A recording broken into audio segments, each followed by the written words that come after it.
JBN, we keep you informed. Unidentified male killed on Sewell Avenue in Montego Bay. An unidentified man was shot and killed by unknown assailants along a section of Sewell Avenue in Montego Bay, St. James on Friday morning, January 31. Investigators say the body is about 5 feet 8 inches long, dark complexion, slim built, and clad in a long blue jeans pants, purple t-shirt, and a brown belt.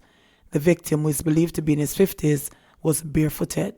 Reports by the police are that shortly after 7 a.m., residents summoned the police after hearing loud explosions which sounded like gunshots coming from the directions of Sewell Avenue. The lawmen drove to the area, and upon arrival, the unidentified male was discovered lying along the roadway in a pool of blood with multiple gunshot wounds to his head. The scene was processed and the body removed. Woman isolated at Untitled Bay Hospital days after China trip. A Jamaican woman who returned from China in the past week has been admitted to the Untitled Bay Hospital in St. Mary. Health Minister Dr. Christopher Tufton says as a precaution, the woman has been isolated.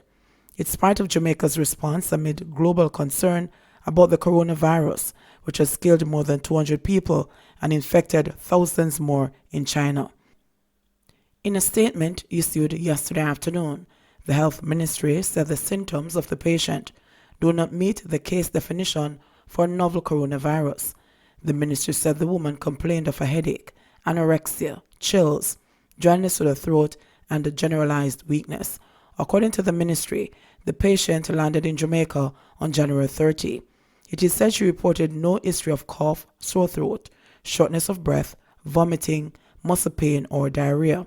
Further, the ministry says the patient's vital signs, including blood pressure, pulse rate, blood oxygen, and temperature, all registered normal readings. The development comes a day after 19 Chinese tourists arrived at the Norman Mann International Airport in Kingston and were refused landing privileges under a travel ban now in place. They were sent back home yesterday morning. Jamaicans must turn back to God to break crime monster, says Osing.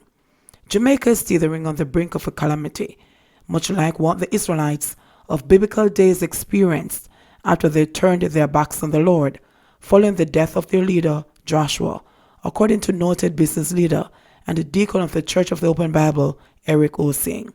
Delivering the keynote address at the recently held Caribbean Conference of Seventh-day Christian Prayer Breakfast, Osing, who is also president of Guardian Life, stated that if Jamaicans continue to ignore God, the country will see an unprecedented upsurge in crime. If we become the people that know not God, the evil that we see today, we not see nothing yet. I warn us, let us be careful. These will become the good old days when only 15 and 20 die a day. I am saying to us as a people, if we turn from God, evil shall be our reward, because the wages of sin is death. There is other reward for evil, and if we make our boys see and learn evil, they will no longer understand the goodness and the mercy of God, said Osing. The prayer breakfast was staged under the theme, Save Our Boys, Save Our Nation, and was held at the Knutsford Court Hotel near Kingston. Osing was the father of 3 girls, spoke about the socialization of children, and argued that too many Jamaicans are guilty of restricting their daughters to stay home and study, while their sons are given a free-for-all to run road. Boys have been socialized to drink, gamble, and have lots of women, with no proper preparation for adulthood or fatherhood, making them poor life partners and a worry for someone like myself with daughters. The children see the abuse of their mothers and believe this is the way you must treat women. You must abuse them. The anger, the bitterness. That is what they see, so they believe that is the way to act, he said. Earlier at the conference, Deputy Commissioner of Police Fitzbailey stated that Jamaica continues to see a growing number of youngsters being involved in crime, which he attributed to illiteracy and the absence of a father in the home. Bailey disclosed that in 2017, the police arrested 723 persons for murder, 180 of them being males between the ages of 12 and 21. In 2018, of the 657 persons arrested for murder, 169 were males between the ages of 12 and 21 among them. In 2019, We arrested 572, and 130 were boys between the ages of 12 and 21. And if you go to the other major crimes, that is a similar pattern, he said. Government grapples with count of Jamaicans in China.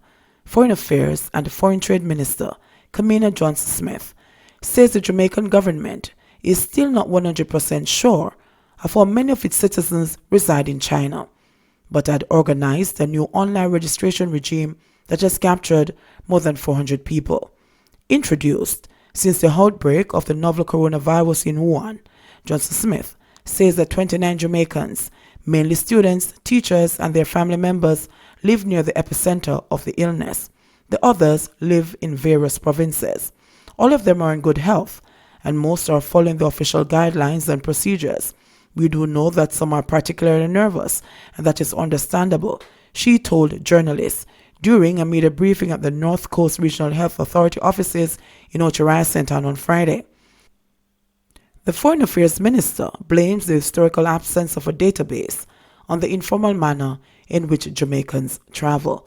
You would think that going as far as China, or people would have ensured this happened, but a lot of the people did not register at the embassy or advise that they were in the country, the foreign minister said.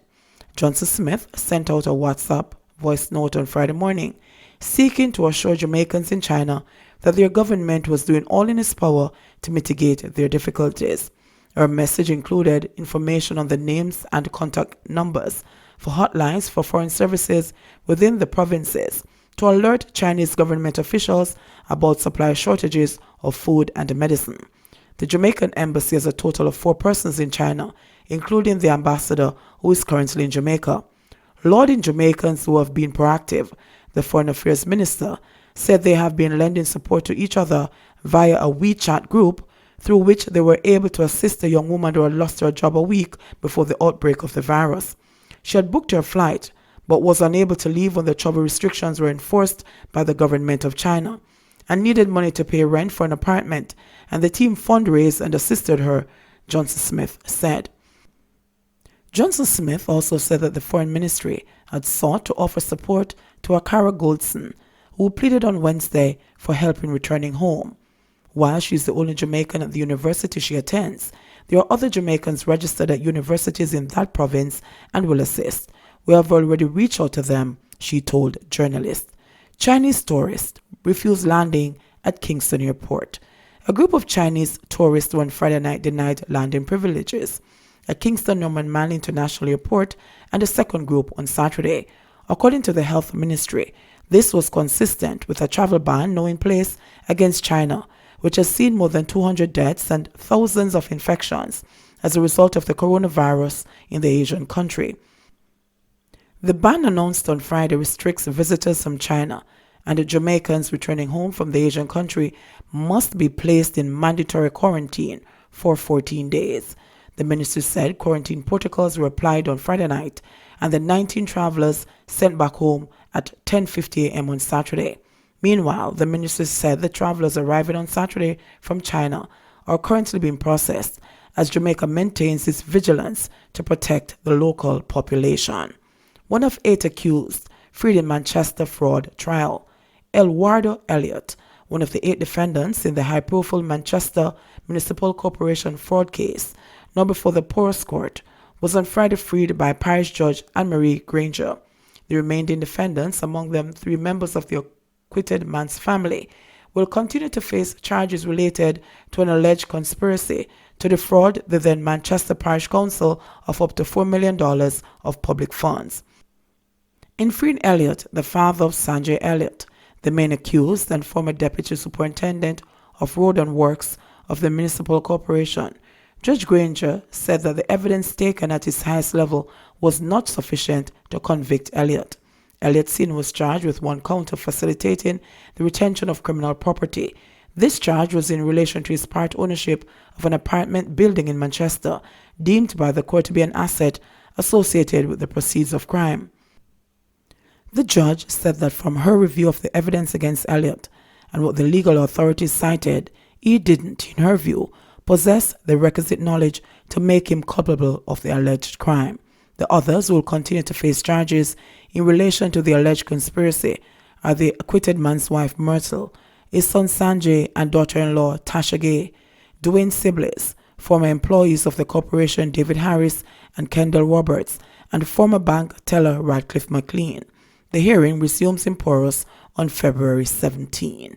JBN, we keep you informed. Please remember to subscribe, like, share, leave us a comment and click the notification bell to receive our daily news items.